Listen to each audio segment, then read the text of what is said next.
Halo semuanya, selamat datang kembali ke episode keempat dari podcast Lisik. Nah, karena katanya tak kenal maka tak sayang nih, kenalin aku Syifa, dan di episode kali ini aku nggak bakal sendirian nih, karena aku bakal ditemenin sama temen aku. Halo, kenalin aku Feby. Di sini aku bakal nemenin Siva nih buat ngobrol-ngobrol sepanjang episode Selisik kali ini. Oke, mantep banget nih.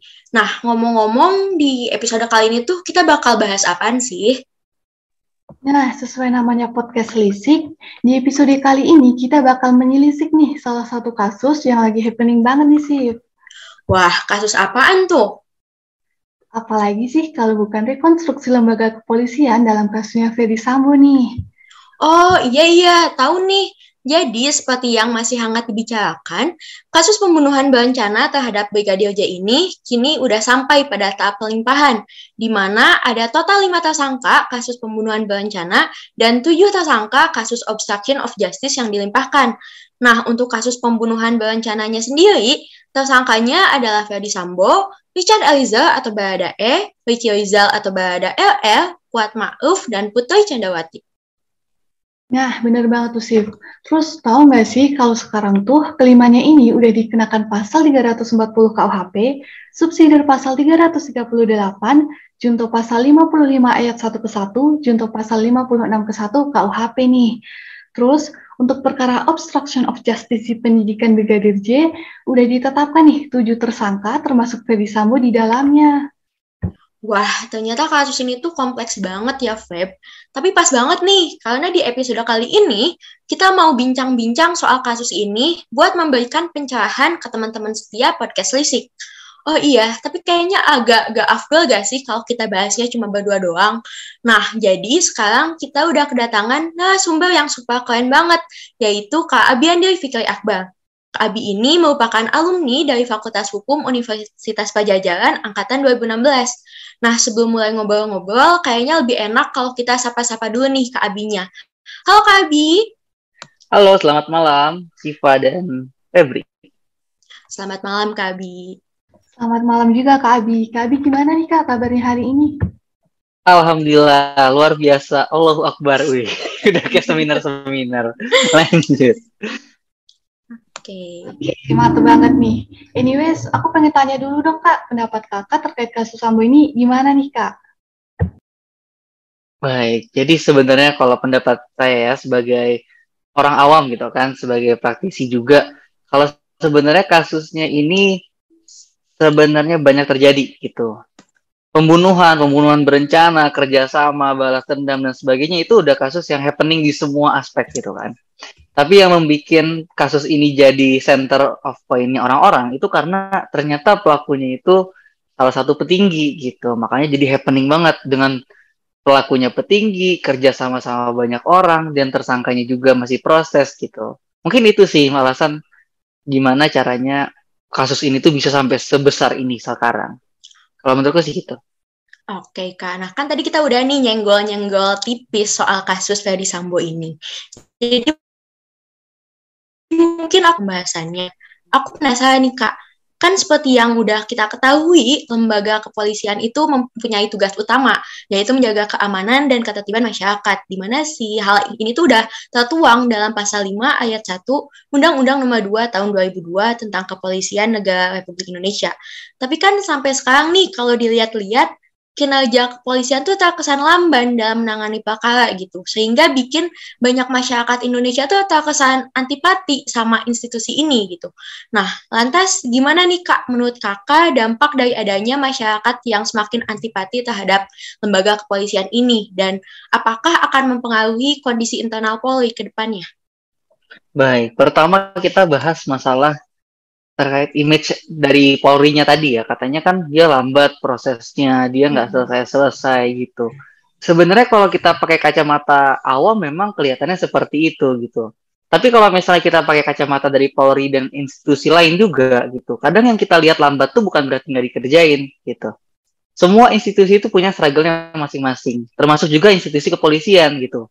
Banyak orang bilang, wah saya ngelaporin motor hilang nggak diproses sama kepolisian gitu, nggak diproses-proses dari setahun gitu kan. Tapi kan polisi ini dia itu dia itu pejabat juga gitu. Artinya dia itu bukan cenayang. Nggak tiba-tiba nih misalnya Syifa datang ke kantor polisi, Pak, motor saya hilang gitu kan. Terus dia nerawang, wah, kayaknya saya rasa motornya nih ada nih di Jatinangor gitu kan. Kayak gitu.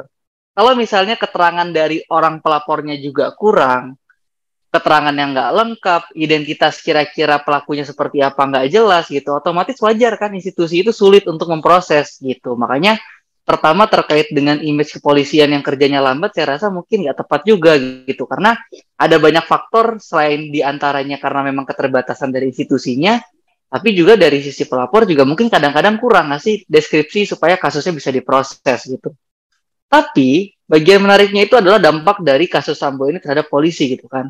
Akhirnya kan banyak orang yang berpikir gini, kita ngelanggar hukum, kita dilapor polisi. Terus habis itu kita diproses sama polisi, dimasukin penjara sama polisi. Sekarang kalau polisinya yang jahat, siapa kita yang laporin gitu kan? Pertanyaannya kan kayak gitu pastinya. Otomatis ini adalah merupakan salah satu momentum harusnya buat Polri gitu. Jadi seiring dengan banyaknya masyarakat yang makin terasisu sama mereka, makin ngerasa bahwasanya Polri itu makin kurang lebihnya nggak bisa dipercaya karena ada oknumnya gitu kan. Tapi ya harusnya ini jadi dampak positif juga buat Polri gitu. Artinya Polri ini jadi punya alasan untuk berbenah secara masif. Misalnya nih, dia bisa nge-cut beberapa orang petinggi-petinggi lain dan sebagainya gitu. Dia kasih, atau misalnya kayak sekarang nih, ASN itu kita lagi banyak prosedur-prosedur diklat gitu. Misalnya kita lagi ada isu terorisme, bikin tuh diklat terorisme gitu. Misalnya ada kasus nih, Ferdi Sambo, kasusnya karena penyalahgunaan senjata sebenarnya dia kan, walaupun pembunuhan tapi kan tuh penyalahgunaan jabatan juga gitu kan. Bisa ini bikin diklat gitu. Jadi kalau dampaknya menurutku buat masyarakat buruk memang, tapi buat Polri-nya sebenarnya itu bisa jadi momentum. Gimana caranya Polri ini menyikapi itu jangan malah jadi dia makin represif gitu. Jangan dia malah makin ngerasa kayak, wah salah nih Polri, udahlah kita sekalian aja terabas. Enggak, tapi justru jadi momen gimana caranya supaya internal Polri ini tuh bisa diperbaiki gitu dari adanya masalah-masalah. Gitu sih. Oke, jadi Saustin itu udah bisa jadi momentum yang tepat ya buat Polri untuk bebenah diri dan justru mengembalikan kepercayaan masyarakat yang dari dulu tuh udah jelek gitu stigmanya terhadap Polri gitu ya Kak. Betul, lebih tepatnya dia memperbaiki citra lah, karena kan semua hal itu nggak cuma Polri, semua institusi itu punya bolongnya. Kita aja nggak tahu, gitu kan. Betul. Semua institusi, mau kampus, mau manapun itu pasti punya bolongnya. Tapi masalahnya mana yang kecuali ke publik, gitu kan. Iya. Nah, makanya pada saat ada masalah ini ya sebaiknya harus jadi momen gitu untuk memperbaiki citra baik dari sisi Polri-nya maupun citra mereka di masyarakat. Kak. Oke, terus aku penasaran juga nih Kak, gimana sih pandangan Kak Abi nih terkait pilihan Ibu PC dalam memilih Febri Diansah sebagai kuasa hukumnya? Karena kan Febri Diansah nih mantan juru bicara Komisi Pemberantasan Korupsi gitu kan Kak, terus sekarang nanganin kasus pidana, ini gimana nih Kak menurut Kakak? Baik, pertama mau nanya dulu nih. Teman-teman tahu Febri Diansah itu dia profesi sebagai apa? Asik. Dia sebagai apa profesinya? Dia advokat kan? Dia lawyer kan, pengacara kan? Kira-kira nih, buat teman-teman di sini kan yang dengerin pasti rata-rata anak hukum kan? Sebenarnya peran advokat itu dia itu apa sih tujuannya gitu? Coba menurut Syifa sebenarnya advokat tuh tujuannya apa sih dia, kerjaan dia? Menurut aku sih untuk membantu mewakili si orang-orang yang terlibat dalam kasus hukum itu dalam beberapa perkara gitu Kak. Karena kan bisa jadi si orang yang terlibat dalam proses hukum itu awam gitu Kak. Oke. Kalau menurut Febri, gimana Febri? Menurut Febri sebenarnya advokat tuh apa sih profesinya dia tuh? Ngapain sih dia? Gitu. Kalau menurut aku sih dia ngebantuin sih kliennya buat negakin hukum gitu sih Kak. Oke. Jadi sederhananya memang kalau kita lihat profesi advokat itu ya, dia sesederhana menegakkan hukum. Tapi dalam konteks profesi dia, advokat itu adalah menjaga kepentingan hukum dari korbannya. Atau dari kliennya dia, sorry. Menjaga kepentingan hukum dari kliennya. Walaupun itu terdakwa, sekalipun terdakwa nih, udah jelas depan mata kita nih, ada orang nusuk orang lain, orang yang meninggal, itu tetap asas prinsip utama hukumnya adalah presumption of innocence. Gitu. Jadi dari presumption of innocence tadi, itu artinya nggak mungkin nih tiba-tiba nih kan ada polisi di depannya orang ditusuk, atau polisi datang langsung jambak nih, pembunuh nih gitu kan, jambak, geletakin, pukul-pukulin, suruh ngaku gitu kan, sidang langsung putus penjara, nggak gitu. tetap setiap prosedur pidana itu ada tahapan-tahapannya. Dari pertama perbuatannya terjadi, ada laporan, ada penyelidikan dulu, ada penyidikan, nanti berkas lengkap lempar ke kejaksaan, ada P21 dulu baru bisa masuk ke pengadilan, sidang, dakwaan, keberatan, sampai putusan akhir, sampai dia diproses gitu. Semua tadi itu nggak boleh dilanggar haknya. Dia punya hak untuk didampingi oleh siapapun. Makanya masalah Ibu PC ini istrinya kan ya, kalau nggak salah ya. Betul, Kak. Ibu PC pilih Febri Diansyah, dan Febri Diansyahnya pun mau, walaupun dia merupakan mantan juru bicara Komisi Pemberantasan Korupsi, ya itu nggak ada kaitannya gitu. Karena gini teman-teman, advokat itu punya kode etik yang lebih tinggi dari profesi apapun. Maksudnya dalam artinya gini, maksudnya dibandingkan dia advokat nih, tapi dia nyamping jadi juru bicara misalnya gitu. Ya udah juru bicara, tapi profesi utamanya dia kan advokat. Nah, sebagai advokat, dia itu punya kewajiban untuk melindungi kepentingan hukum kliennya gitu. Karena apa? Karena semua orang yang diproses pidana itu prinsipnya adalah presumption of innocence gitu. Makanya masalah dia dipilih ya tepat-tepat aja gitu. Mau siapapun yang jadi, kan kemarin katanya Hotman Paris mau jadi kuasa hukumnya juga gitu kan. Udah tahu nih. Terus ada lagi beberapa top lawyer mau jadi kuasa hukumnya. Bebas. Semuanya bisa. Kenapa? Karena semuanya itu advokat tuh sama. Mereka bertugas sebagai mereka itu jabatan mulia, judicium nobile, profesium nobile, aku lupa. Tapi intinya mereka itu jabatan mulia yang tugasnya adalah menjaga kepentingan dan hak-hak dari kliennya dia. Gitu. Oke, jadi advokat sendiri tuh nggak penting-penting banget. Maksudnya bukan gimana ya, latar belakangnya tuh nggak terlalu mempengaruhi ya Kak terhadap apa sih kasus yang ditangani saat ini gitu ya Kak. Karena esensi dari advokat sendiri itu dia menjaga kepentingan hukum dari kliennya gitu ya Kak. Betul. Terlepas dari latar belakangnya dia. Sepanjang dia punya kartu identitas dia sebagai advokat, dia terikat sama kode etik dan sumpah advokatnya dia. Gitu. Oke, nah kan tadi kita udah ngomongin soal Ibu PC nih. Aku mau balik lagi nih soal Verdi Sambonya sendiri. Jadi aku penasaran nih Kak, kan kalau kita ngikutin sidang-sidang yang lagi bergulir saat ini tuh, eksepsi Sambo itu cenderung tidak mengikuti kaidah-kaidah dalam KUHP Kak. Karena eksepsi Sambo itu lebih mengenai hal-hal pendahuluan dan tidak menyentuh pokok perkara, melainkan justru menyentuh mengenai pokok dakwaan. Nah, gimana sih tanggapan Kak Abi soal eksepsi Sambo ini? Oke, jadi kalau misalnya yang Siva tahu, dia ngajuin eksepsi itu yang bagian mana nih? Eksepsi dia yang mana nih yang mau kita bahas sekarang gitu? Karena sebenarnya eksepsi itu, eksistensinya itu bukan bahas masalah pokok perkara gitu. Artinya dia bukan bahas, misalnya nih, dia dituduhkan pembunuhan. Eksepsi itu bukan dia bahas pembunuhannya dia, tapi dia itu bahas misalnya nih, prosedur penangkapannya nggak tepat misalnya. Atau misalnya ternyata ada error in persona. Dari rangkaian perbuatan dakwaan sebenarnya bukan saya loh, gitu. Atau bisa juga dia mengajukan selain error in persona, bisa juga kompetensi relatif. Misalnya dia bilang, sebenarnya bukan pengadilan Jakarta Selatan loh yang berwenang, tapi pengadilan lainnya gitu. Nah, kira-kira kalau menurut Siva, yang mau kita kulik nih eksepsi dia yang mana nih? Atau mungkin kita bisa ke salah satu berita lah ya.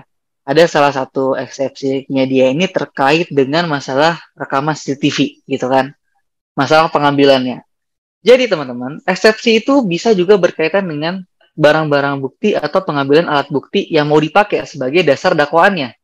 Misalnya nih, kalau misalnya kita ngeliat beritanya, prosedurnya kan, dia kan prosedurnya itu dinyatakan membunuh karena ada posisi-posisi rekaman CCTV dan alat bukti lainnya pastinya. Kalau misalnya memang FD ada di sana gitu, FS ada di sana, dia terus dituduh membunuh dan sebagainya gitu kan. Tapi kan pertanyaannya gini, CCTV itu nggak bisa langsung diambil jadi barang bukti gitu. Dia tuh nggak bisa diambil pakai gimana pun, karena kenapa? Karena semua hal alat bukti itu harus dipastikan namanya autentikasinya. Artinya tuh keasliannya gitu. Nah, jadi salah satu muatan bisa dimasukkan ke keberatan tadi, ke eksepsi tadi itu adalah terkait dengan bagaimana alat bukti yang diperoleh gitu.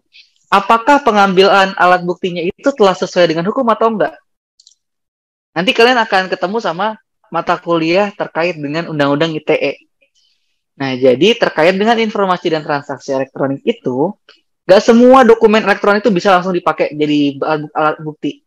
Misalnya nih, Siva ditipu sama orang. Terus habis itu Siva ditipunya itu melalui chat gitu kan. Langsung Siva screenshot, Siva mau pakai sebagai alat bukti di pengadilan. Itu nggak bisa. Kenapa? Karena perolehan yang Siva pakai itu belum sesuai sama prosedur yang ada di ITE. Prosedur yang sesuai sama ITE itu apa? Pertama, dia diambil sama pejabat yang berwenang. Kedua, dia dibentuk dalam dokumen yang telah dipastikan keasliannya atau ada pejabat penilainya gitu. Makanya kita kalau misalnya perkara-perkara IT, itu ada namanya pejabatnya tuh forensik. Jadi ada lapornya dulu. Ada lapor, ada tim cyber yang tugasnya itu memastikan bahwa memang dokumen itu asli gitu. Artinya kalau dokumen yang nggak asli, bayangkan deh, misalnya Shiva. Shiva dituduh nipu orang, padahal ternyata screenshotannya itu screenshot palsu gitu. Otomatis Shiva dirugikan dong. Walaupun keterangan semua orang bilang, wah Shiva nih nipu nih dia, saya tahu nih dia nipu misalnya gitu. Tapi kan ternyata buktinya nggak ada. Ternyata semuanya buktinya rekayasa, saksi-saksi kerjasama buat ngejatuhin Shiva. Nah itulah dia makanya eksepsi itu bebas mau muatannya terkait dengan apa gitu kan, sepanjang tidak berkaitan dengan pokok perkara. Walaupun pada prakteknya banyak juga sih yang pakai masuk pokok perkara gitu, tapi kan semua orang punya kebebasan. Artinya dia sebagai terdakwa punya hak. Oke, jadi soal eksepsi Sambo ini tuh dikembalikan lagi terhadap keinginan Sambo dan tim hukumnya gitu ya Kak ya? Betul, karena itu haknya terdakwa. Bahkan dia bisa nggak ngajuin kok. Jadi keberatan tuh nggak harus diajukan. Kalau misalnya pihak yang ngerasa saya terima dakwaannya, siap lanjut sidangnya langsung gitu. Oke. Oke Kak, mungkin kalau misal nih kita melihatnya dari sudut pandang pemerintahan gitu, mungkin nggak sih Kak kalau kasus yang melibatkan lembaga kepolisian ini tuh kedepannya mendapatkan pengawasan khusus nih dari lembaga yang lebih tinggi, kayak misal nih kedepannya kepolisian bakal diawasi oleh Kemendagri atau mungkin pihak-pihak lain yang memungkinkan. Menurut Kawi, ini mungkin terjadi nggak sih Kak? Pertama, terkait dengan kebijakan pemerintahan itu nggak bisa kita prediksi. Artinya gini, presiden itu kan sebagai pemimpin tertinggi di bawah yang memimpin kekuasaan eksekutif ya kan. Kita kan tahu lah masalah separation of power kan, ada kekuasaan eksekutif, legislatif, yudikatif. Dan sekarang kepolisian dari di mana? Pak ya. Jadi intinya teman-teman, kalau misalnya terkait dengan penegakan hukum prosesnya, itu ada di bawah kekuasaan eksekutif. Dan presiden itu sebagai pemimpin tertingginya. Makanya, kalau misalnya kita lihat, siapa sih yang punya kewenangan untuk menunjuk Kapolri? Siapa sih yang punya kewenangan untuk menunjuk Menteri, TNI? Itu semua ada di bawah kewenangan presiden, gitu. Karena dia sebagai pejabat tertingginya di bawah kekuasaan eksekutif. Jadi kalau pertanyaannya nih, mungkin nggak sih Kak ada pengawasan khusus? Mungkin aja. Artinya gini, itu merupakan sepenuhnya kewenangan dari presiden. Tapi yang perlu diingat adalah presiden ini kan dalam menyikapi suatu permasalahan, dia nggak boleh sifatnya itu hanya memandang sebelah mata gitu. Artinya misalnya nih, Polri melanggar, langsung dibuat pengawas dari lembaga lain, seolah-olah mengintervensi gitu. Nanti akhirnya Polri jadi nggak mandiri gitu. Setiap institusi itu tetap harus diberikan kemandirian dan ruang. Jangan sampai karena satu kesalahan oknum misalnya, tiba-tiba semua institusi langsung blok di bawah pengawasan lembaga lain, itu nggak bisa. Nggak boleh kayak gitu. Maksudnya dalam secara prinsip ketatanegaraannya, dalam pengelolaan lembaga negara itu juga ada prinsip dan etika-etika yang harus dijaga gitu. Jangan sampai nih nanti ternyata Kementerian Dalam Negeri mengawasi Polri gitu kan, seolah jadi nyetir gitu. Padahal Polri ini kan dia gimana pun juga independensinya dijaga.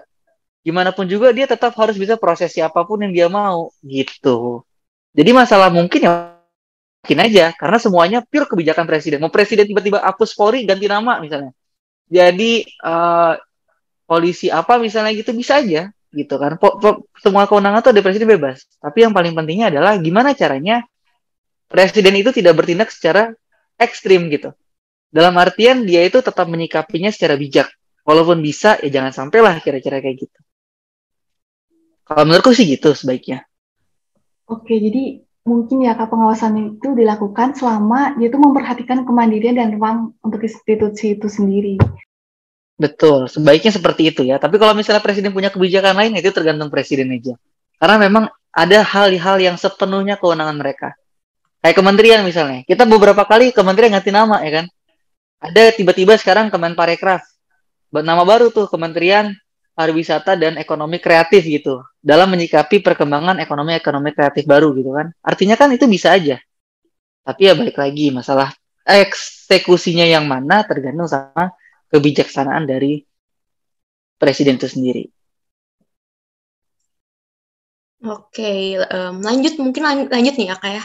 Kan seperti yang kita ketahui, kasus Ferdy Sambo ini tuh kasus yang menggempakan dan menyeret begitu banyak pihak gitu. Nah, jadi apakah diperlukan restrukturisasi gitu Kak terhadap struktur kinerja kepolisian saat ini supaya tidak terjadi konflik of interest dalam lembaga kepolisian?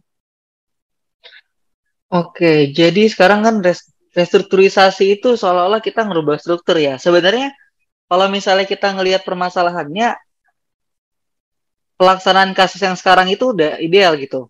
Kenapa? Karena begitu dia melanggar gitu kan, begitu dia berpotensi melanggar, langsung ada sidang etiknya. Polisi ini cukup represif dalam menyikapinya kalau menurutku secara pribadi ya. Karena mereka udah sesuai prosedur, mereka sidang etiknya mereka proses. Ternyata nggak sesuai etik, dipecat dari jabatan ya kan. Betul. Terus habis itu tiba-tiba dibentuk sama pemerintah melalui Menkumham tim khusus untuk menelusuri kasus ini. Itu udah sesuai gitu. Jadi dalam menyikapi ini misalnya gini deh. Sederhananya gini, buat teman-teman juga yang anak hukum ya khususnya. Jangan sampai kalian itu cuman karena mau ngebunuh satu tikus di depan mata, kalian pakai basoka gitu. Duar. Tiba-tiba rumahnya hancur gitu. Padahal yang mau dibunuh cuma tikus satu gitu kan. Makanya kalau misalnya mau bunuh tikus, ya udah disesuaikan alatnya. Misalnya pakai obat, pakai apa gitu kan. Nggak perlu misalnya karena ada satu ini tiba-tiba restrukturisasi full. Diganti, cek Kapolri ganti semua, pejabat pimpinan jenderal pecat dan sebagainya. Nggak perlu gitu. Karena sebenarnya pemerintah pun juga aware sama ini gitu. Satu hal yang teman-teman kadang kita sebagai masyarakat tuh lupa. Pemerintah itu peduli sama kita. Pemerintah itu nggak seabai itu juga sama masyarakat gitu. Misalnya ada masalah, ya pemerintah pasti bikin TGIPF. Mau kasus apapun yang kesannya itu luas buat publik, pasti ada tim khusus gabungannya. Makanya tim gabungannya itu biasanya itu nggak hanya melibatkan Polri, tapi ada juga dari kejaksaan gabung, dari kementerian gabung gitu. Supaya menjaga tim ini itu tetap independen gitu teman-teman. Jadi tetap bisa bertindak, tapi nggak ekstrim juga gitu. Oke, berarti melihat dengan bagaimana kepolisian sudah menindak kasus Ferdy Sambo ini tuh restrukturisasi sudah belum diperlukan gitu ya Kak ya? Betul, belum diperlukan lebih tepatnya. Oke Kak. Nah, ngomongin soal tindak pidana juga nih Kak. Mungkin nggak sih Kak kalau misalnya tuh mempertimbangkan semua kinerja dan sumbangsih Sambo selama dia menjabat gitu Kak. Atau mungkin dengan satu kesalahan yang ini tuh kayak semua sumbangsih Sambo tuh jadi terhapuskan gitu Kak selama dia jadi Kadif Propam. Oke. Ini tuh sama kayak banyak sih teman-teman ya, pasti kita pernah dengar lah. Jangan sampai karena jangan sampai karena satu kesalahan menghilangkan 1000 kebaikan. Masya Allah. Luar biasa sekali ya kan. Satu kesalahan menghilangkan 1000 kebaikan. Tapi nggak kayak gitu dalam konsep hukum teman-teman. Mau teman-teman sebaik apapun, kalau misalnya teman-teman ternyata melakukan suatu tindak pidana, ya maka diproses suatu tindak pidana. Gitu. Tapi misalnya nih, Ferdy Sambo ini kan sebenarnya kinerjanya bagus ya kan, ataupun siapapun lah yang pernah bunuh. Dalam proses pidana itu, hakim itu kan dia tidak hanya melihat pada perbuatan pidana. Artinya gini, nggak pembunuhan misalnya, ancaman pidana 20 tahun, langsung putus, masuk, bunuh ya, 20 tahun, jegrek gitu misalnya. Nggak kayak gitu. Dalam proses persidangan itu nanti dilihat apakah ternyata terdakwa ini bekerja sama atau enggak. Gimana track recordnya terdakwa ini, apa sih yang dilakukannya, sebenarnya apa sih yang melatar belakanginya. Nah, nanti teman-teman, di dalam suatu putusan pidana itu, ada di akhir itu namanya hal-hal yang memberatkan sama hal-hal yang meringankan. Jadi kalau misalnya tanya, mungkin nggak sih Kak dihapuskan? Nggak mungkin dihapuskan karena ada perbuatan tadi. Tapi kalau misalnya ternyata dia ada hal-hal yang baik tadi, kemudian dijadikan hal-hal yang meringankan, itu bisa. Tapi tergantung sama keyakinan hakim. Karena pada prinsipnya, hakim itu tidak hanya memutus apa yang ada dalam undang-undang, tapi juga menemukan bagaimana sih nilai-nilai yang ada di masyarakat. Gimana sih caranya keadilan itu bisa terwujud gitu. Otomatis nggak adil juga dong kalau misalnya dia kerja full gitu kan, terus habis itu karena satu perbuatan tiba-tiba dia langsung dihakimi maksimal semuanya dan sebagainya gitu. Semuanya tergantung sama keyakinan hakim juga gitu. Makanya kalau tanya mungkin nggak terhapus pidananya, nggak mungkin, kecuali perbuatannya tidak terbukti, maka pidananya nggak ada gitu.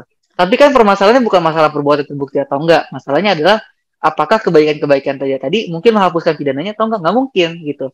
Yang paling mungkin cuma meringankan aja. Kalau aku sih melihatnya seperti itu.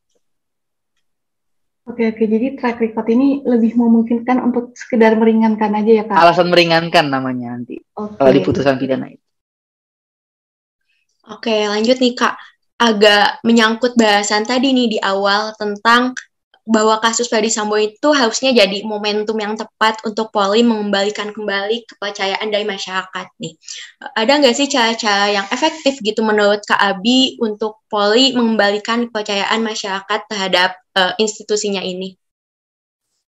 Oke, kalau misalnya pertanyaannya ada nggak sih cara yang efektif? Menurutku, cara satu-satunya efektif yang bisa mereka lakukan itu mungkin sekarang nih ya. Sekarang itu udah cukup efektif sebenarnya. Mereka bentuk tim gabungan pencari fakta, TGPF namanya kan. TGPF kasus pembunuhan brigadir misalnya. Itu udah salah satu isu kan. Salah satu cara supaya gimana caranya citra masyarakat itu tetap citra Polri di mata masyarakat tetap ada gitu. Betul. Tapi hal lain yang bisa juga dilakukan adalah sekarang ini misalnya membuka ruang partisipasi masyarakat secara lebih luas gitu. Artinya misalnya nih ada fakta, udah buka aja ke publik gitu. Dan sekarang kan usahanya sebenarnya udah ada. Kasus Ferdy Sambo itu salah satu kasus yang diizinkan untuk disiarkan langsung kan, walaupun tanpa suara. Dengan alasan kalau misalnya suaranya ada, ya enak saksi berikutnya dong. Tinggal nge-confirm doang ya kan. Betul. Akhirnya saksinya tinggal nonton TV, terus habis itu, wah dia ngomong gini, oke deh samain deh gitu kan. Itu nggak boleh kan. Betul. Makanya kalau pemeriksaan itu, saksi itu harus di luar gitu. Artinya satu di dalam, satu di luar. Karena nggak boleh sampai mereka saling share informasi gitu. Nah, jadi langkah yang efektifnya sekarang udah efektif nih. Ada TGPF, sidangnya dibuat terbuka seterbuka-terbukanya. Setiap ada isu baru disiarkan ke publik gitu kan. Tapi nanti ke depannya dalam restrukturisasi ini seharusnya nanti ada partisipasi publik lebih besar. Misalnya dibuat survei masyarakat dulu. Kira-kira masyarakat ini mandang Polri gimana sih? Bebenahnya apa sih?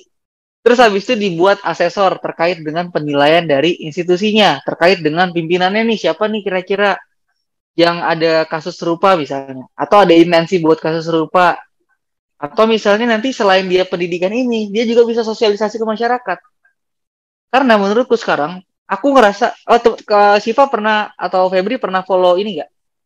Akun Polri RI di Instagram. Kalau kalian follow, kalian akan nemu kalau Polri itu sekarang punya akun bermanfaat namanya Cyberpolis. Itu dia ngasih informasi terkait dengan, misalnya nih, ada aplikasi baru yang ternyata itu malware isinya. Jadi, aplikasinya itu ibaratnya dia tuh phishing. Jadi dia cuma ngambil data. Sebenarnya aplikasi palsu lah, bodong gitu. Aplikasi bodong, cara buat recovery akun, dan sebagainya. Itu kan semua hal-hal yang menurut kita kayak, ini tuh bukan tugasnya Polri secara keseluruhan loh, tapi Polri itu berusaha mensosialisasikan ke masyarakat supaya jangan sampai masyarakat tuh kena sama penipuan ini gitu. Jadi menurutku sekarang Polri itu bagus sebenarnya gitu. Tinggal yang kurang adalah gimana caranya supaya mereka tuh bisa lebih transparan. Gimana caranya masyarakat tuh bisa lebih terlibat supaya sama-sama membangun Polri jadi lebih baik. Gitu sih. Jadi usaha-usaha yang sudah dilakukan Polri itu harusnya nggak hanya dilakukan oleh Polri seorang diri gitu ya, perlu sebuah ruang biar masyarakat tuh masa memiliki gitu, masa ambil bagian gitu dalam penegakan hukum gitu ya Kak. Betul banget. Rasa memiliki itu tadi kata-kataku yang kurang. Rasa memiliki itu yang kurang ada. Kayak gimana pun Polri bikin jadi baik, kalau masyarakat nggak merasa memiliki dan dekat dengan Polri nggak akan kelihatan baik. Gitu. Betul. Gitu sih.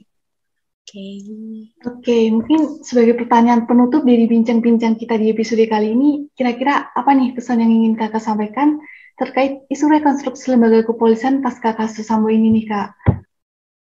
Oke. Aku punya dua pesan target gitu kan. Yang pertama, untuk institusi Polri-nya sendiri. Jadikan sebenarnya kasus ini sebagai momentum untuk melakukan perbaikan. Setiap institusi itu pasti pernah salah, pasti punya kekurangan, pasti punya kendala dan masalah. Dan satu-satunya solusi adalah gimana caranya kita menjadikan masalah tadi justru pemicu untuk jadi lebih baik lagi. Gitu. Jadi, buat Polri, kami sebagai masyarakat sangat berharap kedepannya Polri bisa jadi lebih dipercaya, jadi lebih baik dan lebih transparan untuk masyarakat, supaya kita bisa merasa memiliki lembaga yang menjaga keamanan dan kenyamanan kita semua. Dan buat teman-teman pendengar dari Selisik ya, Selisik ya namanya ya? Betul, Kak. Selisik gitu. Buat teman-teman Selisik, sebagai orang hukum, pastikan teman-teman itu menyikapi suatu isu itu secara komprehensif. Jangan hanya melihat secara parsial, jangan hanya menilai, tapi dilandasi dari itikat-itikat untuk ngejudge gitu. Untuk menilai sesuatu dari apa yang terlihat. Kenapa teman-teman? Misalnya kasus Ferdy Sambo. Jangan sampai karena kasus Ferdy Sambo, kita tiba-tiba jadi nggak percaya sama Polri gitu. Gimana pun juga, Ferdy Sambo ini oknumnya gitu. Polri itu lembaga keseluruhannya. Banyak kok kebaikan dari Polri dan lainnya gitu loh. Dan buat kasus apapun juga, jangan sampai hanya melihat dari satu kacamata aja. Karena siapapun juga pasti ingin dilihat dari sisinya dia seperti apa, dari sisi lainnya seperti apa juga. Mungkin itu aja sih, semoga Selisiknya apa yang aku sampaikan bisa bermanfaat juga buat teman-teman dalam memahami bagaimana sih sebenarnya restrukturisasi lembaga kepolisian pada kasus Ferdy Sambo ini. Gitu. Oke, keren banget nih pesan Kak Abi. Semoga melalui